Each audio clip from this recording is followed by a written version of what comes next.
नमस्कार साथियों, कैसे हैं आप लोग। उम्मीद करते हैं आप लोग स्वस्थ होंगे, सुरक्षित होंगे और अपनी पढ़ाई निरंतर कर रहे होंगे। दोस्तों, हिंदी साहित्य से संबंधित महत्वपूर्ण प्रश्नोत्तर हम देख रहे हैं। आज प्रयोगवाद से संबंधित हमारी यह दूसरी वीडियो है और इससे पहले वीडियो में हमने देखा था कि प्रयोगवाद में कितने सप्तक हैं और उन चारों सप्तकों का प्रकाशन किसने किया। बहुत सी बातें हमने उसमें जानी। आज हम कुछ महत्वपूर्ण प्रश्नोत्तर देखेंगे। दोस्तों, शुरू करते हैं आज की यह क्लास। आज का पहला प्रश्न है हमारा, हिंदी कविता में फैंटेसी का मुखर प्रयोक्ता कौन है। क्या है दोस्तों कि हिंदी कविता में फैंटेसी का प्रयोग किसने किया है, यह पूछा गया है। तो ऑप्शन है हमारे अज्ञेय, शमशेर बहादुर सिंह, सर्वेक्षर दयाल सक्सेना, शमशेर बहादुर सिंह, गजानन माधव, मुक्तिबोध। तो किसने किया है दोस्तों फैंटेसी का प्रयोग?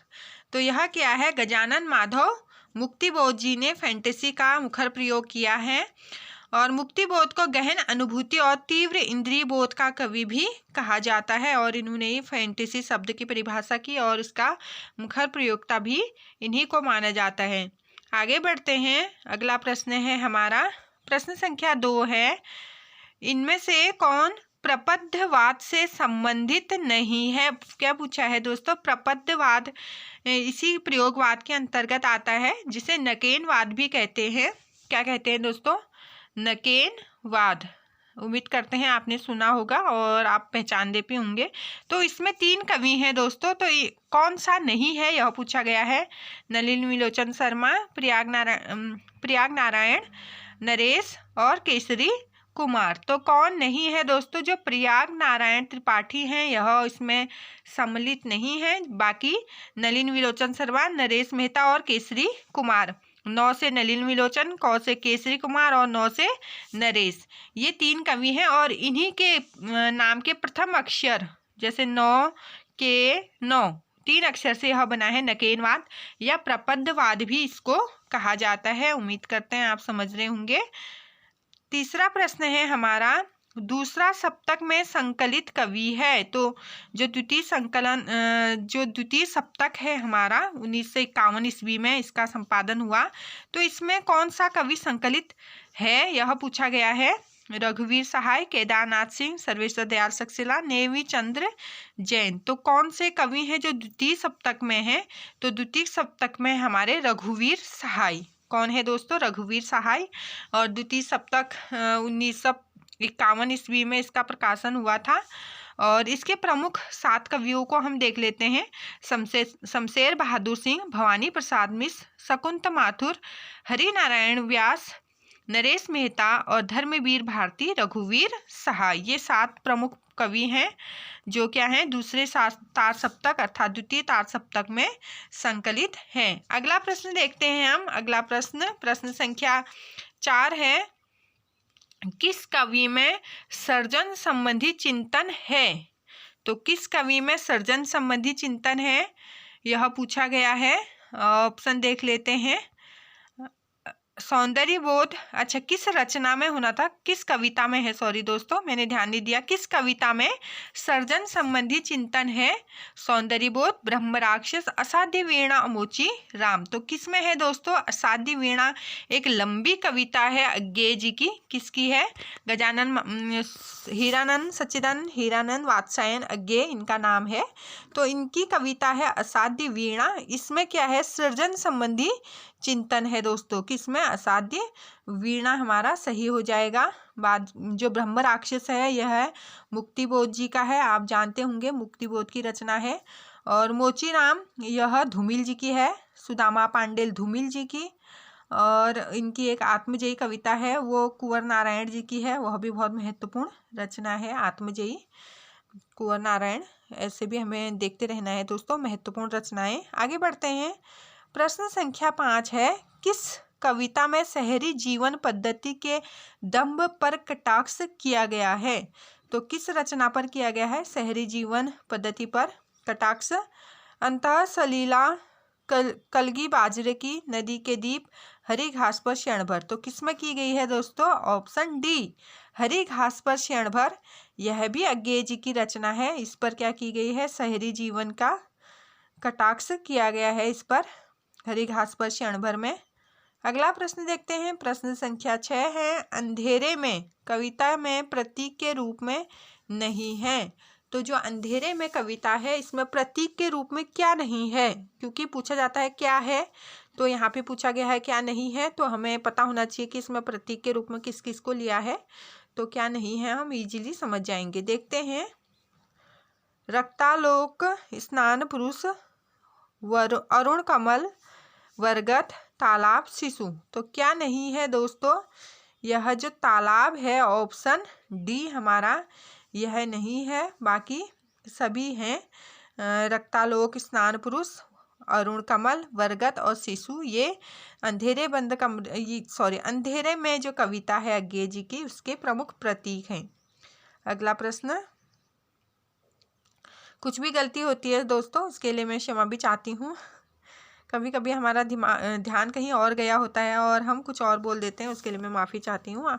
आगे बढ़ते हैं, अगला प्रश्न है, रामविलास शर्मा किस विचारधारा के लेखक हैं। तो किस विचारधारा के लेखक हैं रामविलास शर्मा जी? परंपरावादी, शास्त्रीय, जनवादी, सांस्कृतिक, मूल्यवादी। तो किस विचारधारा के कवि हैं दोस्तों? जनवादी विचारधारा के। किस विचारधारा के हैं? जनवादी विचारधारा के लेखक हैं हमारे रामविलास शर्मा जी।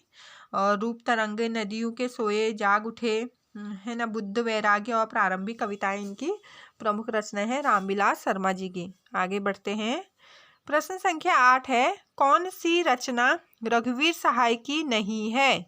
तो नहीं है देखना है हमें, रघुवीर सहाय जी की रचना कौन सी नहीं है? स्वाधीन व्यक्ति, नेता क्षमा करें, कितनी शांति कितनी शांति, आत्महत्या के विरुद्ध। तो कौन सी नहीं है दोस्तों? जो ये कितनी शांति ऑप्शन सी है, यह उनकी रचना नहीं है।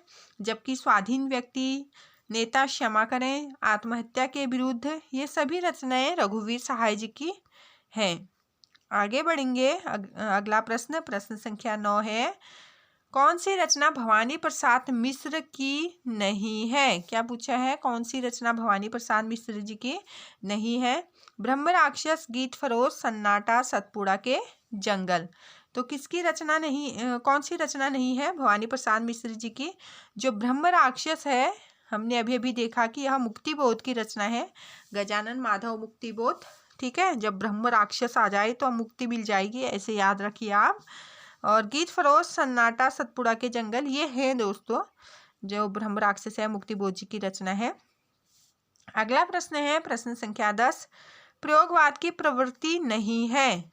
ठीक है दोस्तों, तो कौन सी प्रवृत्ति है, कौन सी नहीं है? क्षणवाद, बौद्धिकता, पारंपरिक उपमानों का प्रयोग, दुखवाद। तो कौन सी प्रवृत्ति नहीं है?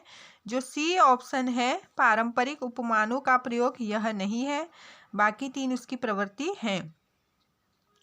अगला प्रश्न देखते हैं, प्रश्न संख्या 11, दूसरा सप्तक का प्रकाशन हुआ। तो अभी अभी हम बात कर चुके हैं दूसरा सप्तक का प्रकाशन कब हुआ, 1953, 1952, 1951, 1954। तो कब हुआ दोस्तों? 1951 जो है इस सन में हुआ दूसरा सप्तक का प्रकाशन। और बाकी प्रथम सप्तक का 1943 ईस्वी में, द्वितीय सप्तक का 1951 में, तृतीय सप्तक का 1959 में और चतुर्थ सप्तक का 1979 ईस्वी में। ठीक है, अगला प्रश्न, प्रश्न संख्या 12 है, फैंटेसी शिल्प पर आधारित काव्य रचना कौन सी है? अभी अभी हमने देखा कि फैंटेसी पर रचनाएं किसने लिखी? मुक्तिबोध जी ने। तो फैंटेसी शिल्प पर आधारित रचना कौन सी है यह देखना है। मधुबाला, गीत फरोश, अंधेरे में और कनुप्रिया। तो कौन सी है दोस्तों? अंधेरे में जो रचना है यह क्या है? मुक्तिबोध की रचना है और यह फैंटेसी पर आधारित रचना है। अगला प्रश्न है, प्रश्न संख्या 13 है, तीसरा सप्तक, ठीक है, में कौन कवि सम्मिलित नहीं है? तो अभी अभी हमने देखा कि तीसरा सप्तक 1959 ईस्वी में, और इसमें कौन से कवि सम्मिलित नहीं है यह पूछा गया है। देखते हैं, कुंवर नारायण, मुक्तिबोध, केदारनाथ सिंह हो गए, केदारनाथ सिंह और सर्वेश्वर दयाल सक्सेना। तो कौन से कवि नहीं है यह देखना हमें। तो मुक्तिबोध जो है दोस्तों ये तृतीय सप्तक में संकलित कवि नहीं है, जबकि मुक्तिबोध तार सप्तक अर्थात प्रथम सप्तक में संकलित हैं। जबकि कुंवर नारायण, केदारनाथ, सर्वेश्वर दयाल सक्सेना, कीर्ति चौधरी, प्रयाग नारायण त्रिपाठी, विजय देव नारायण शाही, मदन वात्स्यायन आदि प्रमुख तृतीय सप्तक के कवि रहे हैं। अगला प्रश्न देखते हैं, प्रश्न संख्या 14 है, प्रयोगवाद को बैठे ठाले का धंधा किसने कहा? तो हमने अपनी फर्स्ट वीडियो में इससे संबंधित कोटेशन देख लिया था, किसने कहा। ऑप्शन देखते हैं, नंद दुलारे वाजपेयी, रामविलास शर्मा, शिवदान सिंह चौहान। एक ऑप्शन और होना चाहिए। तो किसने कहा दोस्तों? नगेंद्र। ये हैं 4 ऑप्शन, नंद दुलारे, रामविलास शर्मा, शिवदान सिंह चौहान और नगेंद्र। किसने कहा प्रयोगवाद को बैठे ठाले का धंधा? तो ये कहा ऑप्शन ए, नंद दुलारे वाजपेयी जी ने कहा प्रयोगवाद बैठे ठाले का धंधा है, ऐसा कहा नंद दुलारे वाजपेयी जी ने। रामविलास शर्मा जी ने भी एक कोटेशन कहा था कि प्रयोगवादी कविता में युग से उत्पन्न अनास्था, शंका, घुटन, कुष्ठा, भग्नाशा में से एक पथ के अन्वेषण की व्याकुल भावना दिखाई पड़ती है। ये कवि एक नए मार्ग का अनुसंधान करने के लिए व्याकुल है, ऐसा किसने कहा था? रामविलास शर्मा जी ने कहा था। और नगेंद्र जी ने क्या कहा था? प्रयोगवाद को शैलीगत विद्रोह। क्या कहा था दोस्तों? प्रयोगवाद को शैलीगत विद्रोह कहा था नगेंद्र जी ने। अगला प्रश्न है प्रश्न संख्या 15, हाइकू। क्या है दोस्तों? हाइकू किस देश की काव्य शैली है? तो बताइए दोस्तों। स्पेन, जापान, जर्मन, चीन। किस देश की है दोस्तों? यह है जापान। ठीक है, ऑप्शन बी जापान देश की शैली है, अर्थात जापान का एक छंद है हाइकू। ठीक है दोस्तों, आगे बढ़ते हैं। अगला प्रश्न है प्रश्न संख्या 16, किस कवि की रचनाएं तार सप्तक अर्थात प्रथम सप्तक में नहीं है? प्रभाकर माचे, शकुंतला माथुर, गिरजा कुमार माथुर, नेमिचंद्र जैन। तो कौन से कवि की रचनाएं तार सप्तक अर्थात प्रथम सप्तक बोला है ना मैंने, तो इसमें नहीं है, यह पूछा है। तो जो शकुंतला माथुर है या शकुंत माथुर है, इनकी रचनाएं तार सप्तक में नहीं है, बल्कि इनकी रचनाएं किस में है? द्वितीय सप्तक में है दोस्तों। तो तार सप्तक में कौन कौन से कवियों की है? अज्ञे, रामविलास शर्मा, मुक्तिबोध, नेमिचंद्र जैन, प्रभाकर माचवे, गिरजा कुमार माथुर, भारत भूषण अग्रवाल। ठीक है दोस्तों, तो हर सप्तक के कवियों के बारे में हमें पता होना चाहिए। किस कवि की रचनाएं तीसरे सप्तक में हैं? देखिए दोस्तों, फिर से ये प्रश्न बार बार पूछे जाते हैं दोस्तों, इसलिए मैं बार बार करा रही हूँ ताकि आपके दिमाग में सेट हो जाए। तो किसकी है? तो केदारनाथ सिंह की रचनाएं हैं दोस्तों, ये किसमें? तीसरे तार सप्तक में। जबकि हरिनारायण व्यास दूसरे सप्तक के कवि हैं, जो 1951 में प्रकाशित हुआ था। भारत भूषण अग्रवाल तार सप्तक अर्थात प्रथम सप्तक में है, जो 1943 के कवि हैं। नरेश मेहता दूसरे सप्तक के कवि हैं। और तीसरे सप्तक के कवियों को एक बार फिर देख लेते हैं। प्रयाग नारायण त्रिपाठी, मदन वात्स्यायन, विजय देव नारायण शाही, कुंवर नारायण, सर्वेश्वर दयाल सक्सेना, केदारनाथ सिंह, कीर्ति चौधरी। ये 7 कवि हैं हमारे तृतीय सप्तक के। अगला प्रश्न प्रश्न संख्या 18 है, दुख सबको मांझता है। ठीक है, सेंटेंस है, दुख सबको मांझता है प्रसिद्ध पंक्ति है। मुक्तिबोध, अज्ञे, सर्वेश्वर दयाल सक्सेना, धर्मवीर भारती। तो किसकी रचना है दुख सबको मांझता है? यह है अज्ञे जी की। ठीक है, अज्ञे जी की पंक्ति है दुख सबको मांझता है। इनकी प्रमुख कविताएं हैं दोस्तों, जैसे भग्नदूत, चिंता, इत्यलम, हरी घास पर क्षण भर, बावरा हेली, असाध्य वीणा, नदी के दीप, यह दीप अकेला आदि प्रमुख रचनाएं अज्ञे जी की हैं। आगे बढ़ते हैं, किसका संबंध प्रयोगवाद से नहीं है? ठीक है दोस्तों, किसका संबंध प्रयोगवाद से नहीं है? स्वच्छंदतावाद, मनोविश्लेषणवाद, अस्तित्ववाद, कलावाद। तो किसका संबंध नहीं है दोस्तों? जो स्वच्छंदतावाद है, इसका संबंध प्रयोगवाद से नहीं है, जबकि इसका संबंध द्विवेदी युग जागरण सुधार काल से है। और जो मनोविश्लेषणवाद, अस्तित्ववाद, कलावाद का संबंध प्रयोगवाद से है। अगला प्रश्न प्रश्न संख्या 20 है हमारा, रूप तरंग। क्या है दोस्तों? रूप तरंग किसका काव्य संग्रह है? क्या है दोस्तों? जो रूप तरंग है ये किसका काव्य संग्रह है, यह बताना है हमें। रामविलास शर्मा, केदारनाथ अग्रवाल, पंत अर्थात सुमित्रानंदन पंत होगा। गिरजा कुमार माथुर।